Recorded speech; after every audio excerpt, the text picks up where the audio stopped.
Hello and welcome to www.luxurytolast.com. Today we're talking classic cars and we're talking Rolls-Royce Silver Cloud. Now the Silver Cloud is a very lovely looking vehicle.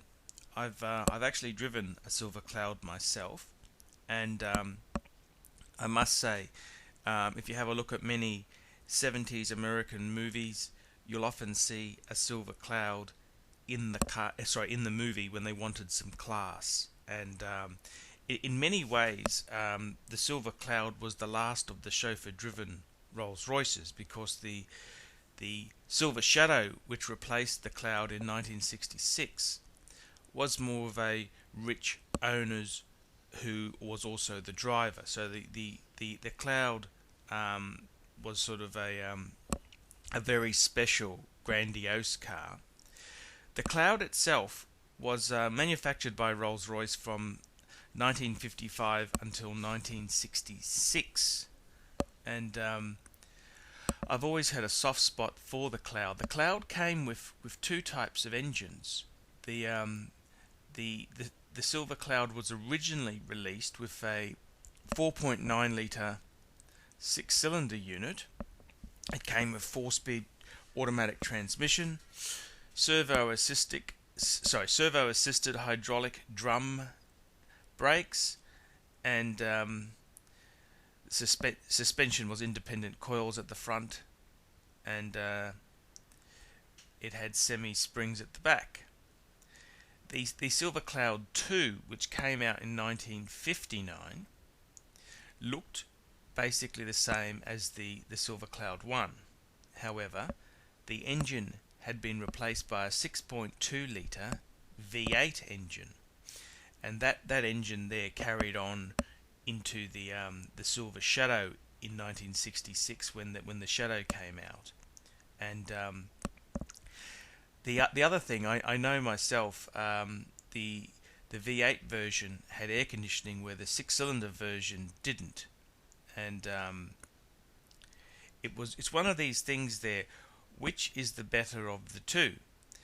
The Cloud itself, the six-cylinder engine fits much better into the engine bay, whereas with the Cloud, the V8 is crammed in, so it makes it difficult to work on the engine because it doesn't have the big engine bay. If you have a look at the Cloud, it's got that big front.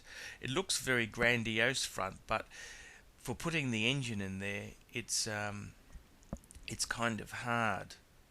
Now, one of my all-time favorite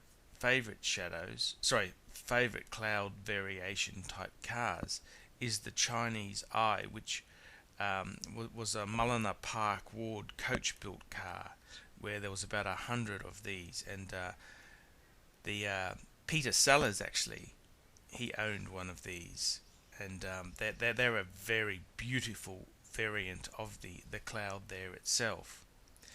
The Cloud itself there is just an absolutely gorgeous Rolls-Royce, and when it came out in 1955, which is only 10 years after World War II had ended, it really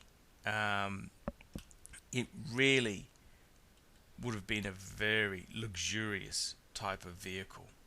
And the Shadow, I don't believe the Shadow was a very different car to the Cloud, and the Cloud itself there was, I would have to say, like, was more of a premium luxury car, whereas the Shadow was a more of a luxury car. So that's something to remember there.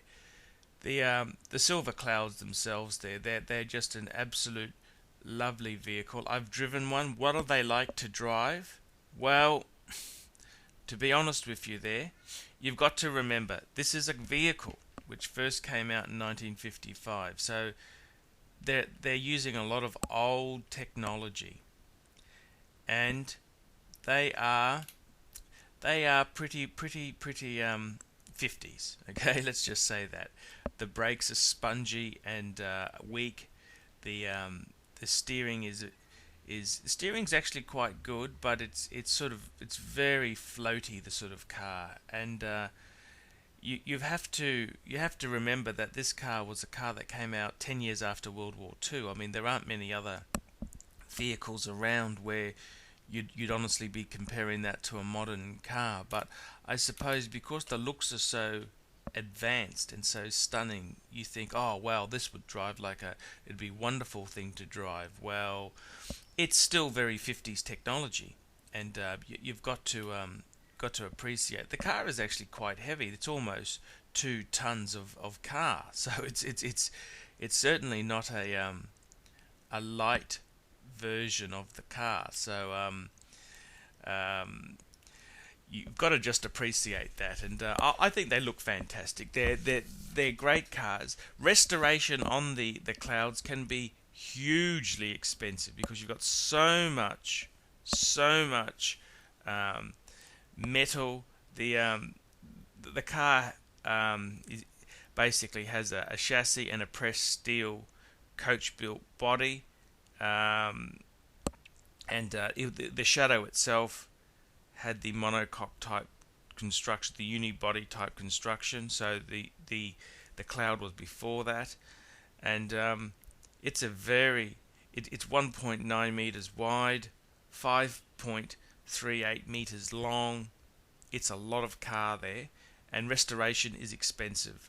Obviously, even Rolls-Royce, the rust treatment in the day was never as advanced as today, so rust can be a problem, particularly in cold climates where they put salt on the roads.